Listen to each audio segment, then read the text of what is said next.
Seorang pelajar sekolah dasar di kota Pangkal Pinang, Kepulauan Bangka Belitung, selamat dari percobaan penculikan. Upaya percobaan penculikan pada seorang siswi kelas 3 SD tersebut yang merupakan warga Kecamatan Girimaya terjadi pada Senin 30 Januari lalu. Guru SD Negeri 9 Kota Pangkal Pinang, Suwasti, mengatakan aksi percobaan penculikan itu terjadi saat jam pulang sekolah, sekitar pukul 12.30 waktu Indonesia Barat. Saat itu korban yang tengah menunggu jemputan dihampiri seorang pria yang tak dikenal yang baru turun dari mobil berwarna hitam. Untuk informasi selengkapnya akan disampaikan oleh rekan wartawan Bangka Pos, Cepi Marlianto. Silakan Cepi. Baik, terima kasih rekan Sarah dan pemirsa Tribunnews dimanapun berada. Memang tepatnya pada hari Senin 30 Januari 2023 lalu, seorang pelajar, maksud saya seorang siswi pelajar kelas 3 sekolah dasar di Kota Pangkal Pinang, Provinsi Kepulauan Bangka Belitung, berhasil selamat dari upaya penculikan. Maksud saya upaya percobaan penculikan yang terjadi pada hari Senin kemarin, di mana berdasarkan keterangan dari guru SD Negeri 9 Kota Pangkal Pinang, Suswanti mengatakan aksi percobaan penculikan itu terjadi saat jam pulang pukul 12.30 waktu Indonesia bagian barat, di mana saat itu korban yang tengah menunggu jemputan dihampiri seorang pria yang tak dikenal yang baru turun dari mobil berwarna hitam. Seketika pria tersebut menghampiri dan langsung menarik tangan korban. Karena merasa tidak dikenal, korban pun tidak menggubris ajakan pria tersebut hingga akhirnya korban berhasil lolos dari dugaan penculikan setelah menggigit tangan pelaku yang memaksanya masuk ke dalam mobil. Dan di mana berdasarkan keterangan dari Suswanti sendiri, usai mengalami percobaan penculikan tersebut, korban sendiri langsung mengadukan hal tersebut kepada guru yang masih ada di dalam lingkungan sekolah pada Senin 30 Januari 2023 lalu, di mana hingga akhirnya pihak sekolah pun melaporkan kejadian tersebut ke aparat kepolisian. Hingga akhirnya pada Rabu 1 Februari 2023 kemarin, sejumlah aparat kepolisian melakukan olah tempat kejadian perkara dan memanggil sejumlah saksi mata. Seperti yang diketahui, dalam aksi percobaan penculikan tersebut terjadi tak jauh dari lokasi sekolah, di mana kala itu sang anak sendiri ataupun korban memang tengah sendirian dan menunggu jemputan orang tuanya yang berada di luar lingkungan sekolah. Di mana jauh sebelum peristiwa itu terjadi, pihak sekolah sendiri telah memberikan pemahaman dan pengarahan kepada seluruh siswa untuk tidak keluar dari lingkungan sekolah, sebab saat ini situasi sedang tidak kondusif karena rawan aksi penculikan. Akan tetapi entah kenapa siswi tersebut nekat keluar dari lingkungan sekolah untuk menunggu jemputan kedua orang tuanya. Kendati demikian, akibat kejadian tersebut, saat ini korban sendiri memang mengalami trauma yang cukup dalam usai peristiwa tersebut.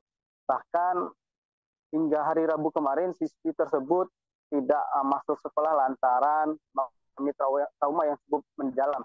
Di mana berkaca dari kejadian itu, pihak sekolah sendiri kini telah mulai mengetatkan penjagaan. Pihak sekolah sendiri mengimbau para orang tua untuk tepat waktu menjemput anak mereka saat pulang sekolah.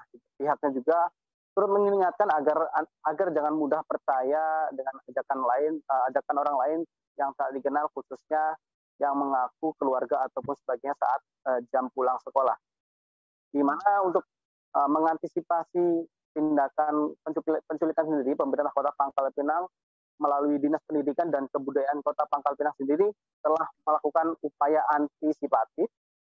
Salah satunya yakni dengan menyajikan sejumlah petugas dari Satuan Polisi Pamong Praja di sejumlah sekolah, di mana berdasarkan keterangan dari Kepala Dinas Pendidikan Kota Pangkal Pinang, Erwandi sendiri mengatakan pihak sendiri telah melakukan jalin kerjasama dengan Satpol PP setempat untuk menempatkan sejumlah personel di sejumlah sekolah, di mana penempatan petugas ini untuk mencegah aksi penculikan terhadap anak-anak sekaligus memberikan ketenangan kepada orang tua terkait beredarnya isu penculikan belakangan ini.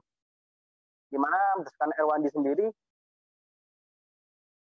anggota Satpol PP sendiri diprioritaskan di beberapa sekolah yang belum memiliki pengamanan ataupun satpam, di mana sejauh ini ada sekitar 300-an sekolah yang ada di Kota Pangkal Pinang, mulai dari jenjang PAUD, TK, SD hingga SMP, di mana dengan keterbatasan personel tersebut, yang sendiri akan tetap memprioritaskan penempatan personel Satpol PP di sebuah sekolah yang dianggap rawan, dengan harapan keresahan dan ketakutan para orang tua sendiri dapat diredam. Sementara itu berdasarkan keterangan dari Kepala Satuan, maksud saya pelaksana tugas, Kepala Satuan Polisi Pamung Praja Kota Pangkal Pinang, Muhammad Yasin mengatakan untuk penempatan personel sendiri sudah dilakukan sejak hari Kamis kemarin, di mana setiap sekolah terdapat 2 personel dari Satpol PP yang bertugas saat jam-jam sibuk, mulai dari masuk sekolah hingga jam pulang sekolah para pelajar yang ada di Pangkal Pinang. Kembali ke studio. Baik. Kembali bertugas. Dan wartawan kami juga telah menghimpun keterangan langsung dari guru Sekolah Dasar Negeri 9 Kota Pangkal Pinang, yaitu Suswanti. Berikut tayangannya untuk Anda. Pagi sholat, pagi kencing, udah tahu kok tadi ngapa. Kebetulan udah keluar dari bawah. Ya, nemui guru agama dulu. Guru agama lupa cepat-cepat ke WC. Jadi dia sempat ngatasi siswa. Jadi lupa langsung dia bilang, "Bu, mau diculik." Katanya, "Kok dipegang tanganmu, Bu?" Kata, tentu kan. Tapi kalau anak-anak kan mungkin iya, kalau anak-anak kalau dia kejadian dari itu, ngapain lari kencang sampai terjatuh. Ada temannya di situ memberi keterangan juga sama. Itu waktu jam pelajaran atau udah pulang sekolah, Bu? Udah pulang sekolah, di luar masalahnya. Jam 12 lewat, berarti bukan jangkauan kami lagi di luar. Cuma pengarahan kami waktu hari Sabtu, jangan sampai sesuatu keluar karena musim penculikan gitu. Jangan di luar, tetap di dalam lingkungan sekolah. Terima kasih sudah nonton. Jangan lupa like, subscribe, dan share ya.